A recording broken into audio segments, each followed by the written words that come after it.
আমাদের দিন একটাই, আমাদের ঈমানও একটাই। তারপরে কি বলছেন? ওই ওকে এর সামনে মুখটা দেখান, এদিকে ধরে, আপনি ধরেন না, ধরে মুখটা দেখান না ওইদিকে, এই টিভির সামনে ধরেন মুখটাকে।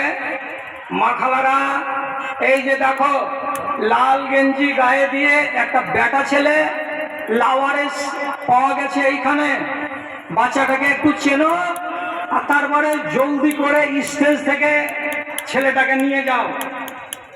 দিলে গো, এই টিভিওয়ালা, এই টিভিওয়ালা বাচ্চার ফটোটা দিলা মায়েদের কাছে গেল।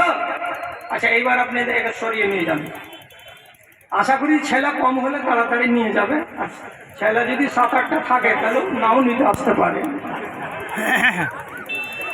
বাইরে নিয়ে যান, ওদিকে নিয়ে যান, এখানে থাকলে ডিস্টার্ব হবে, দূরে নিয়ে চলে যান। তারপরে আল্লামা ইকবাল বলছেন কি, এদিকে খেয়াল করেন, এদিকে হারামে পাক ভি এক, कुरान भी अल्लाह भी है, कुछ बड़ी बात थी जो होते मुसलमान भी है। যারা আমরা নিজেদেরকে আহলে হাদিস বলছি তাদেরও, যারা নিজেদেরকে মযহাবী বলছি তাদেরও, যারা আমরা নিজেদেরকে আহলে সুন্নাত ওয়াল জামাতের তাবেদার বলছি তাদেরও ইকবালের ভাষাটার দিকে তাকান, তিনি কি বলছেন? হারামে পাক একটাই, তোমাদের সবার কিবলা একটাই, কোরআন মাজিদ সবার একটাই, আল্লাহ রাব্বুল আলামিন আমাদের খালেক মালিক, তিনি সবার একটাই। তাহলে কোরআন যদি এক হয়, কিবলা যদি এক হয়, আল্লাহ যদি এক হয়, রাসূল যদি আমাদের এক হন, ঈমান যদি এক হয়, দিন যদি ইসলাম আমাদের এক হয়, তাহলে আমরা জাতি হিসাবে, কওম হিসাবে এক কেন নই? এটা হলো বড় সওয়াল এবং লাখ টাকার সওয়াল। ছোট ছোট কথার জন্য নিজেদের ভেতরে বিভাজন করে আমি নিজেকে কমজোর করলাম, আমি নিজেকে দুর্বল করলাম, এটাকে আকলমন্দির কাজ বলা যাবে? আল্লাহ রাব্বুল আলামিন আমাকে আপনাকে এই বিষয়ে জ্ঞান দেওয়ার জন্য সুন্দর একটা কথা বলেছেন কোরআন মাজিদে।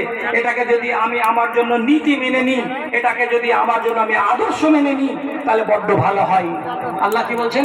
কুলিয়া আহলাল কিতাব তাআলাউ ইলা কালিমাতিন সাওয়া বাইনানা ওয়া বাইনাকুম আল্লা না'বুদা ইল্লাল্লাহ ওয়া লা নুশরিকু বিহি শাইয়্যা।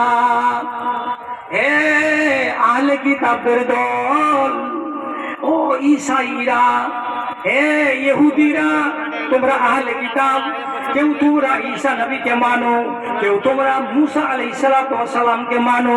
তোমাদের কিতাব আলাদা, আমাদের কিতাব আলাদা, তবে তোমাদের কিতাবটা হলো আসমান থেকে নাজিল করা, আমাদের কিতাবটাও হলো আসমান থেকে নাজিল করা। তোমাদের নবী মুসাকে যেমন আল্লাহ রাব্বুল আলামিন নবী বানিয়েছিলেন, তেমনি আমাদের নবী মুহাম্মদ সাল্লাল্লাহু আলাইহি সাল্লামকে আল্লাহ রাব্বুল আলামিন নবী বানিয়েছেন। তোমাদের নবী ঈসা আলাইহিস সালাতু ওয়াস সালামকে যেমন ইনজিল দান করেছিলেন, তেমনি আমাদের নবী মুহাম্মদ সাল্লাল্লাহু আলাইহি সাল্লামকে কোরআন মাজিদ দান করেছেন। অতএব এরাও আহলে কিতাব, তোমরাও আহলে কিতাব। তাহলে একটা কাজ করো, সবটি কথা যদি না মানো আমাদের, তো যেটি কথা মোটা মোটা, যেটি কথা মেন, যেটি কথা মুখ্য, ওই কথাটিতে আমরা 3 দল এক জায়গাতে এসে যদি এক হয়ে যাই, তবুও কাজ হবে কি হবে না? এই আহলে কিতাব তোমরা বলো। 3টা কথাতে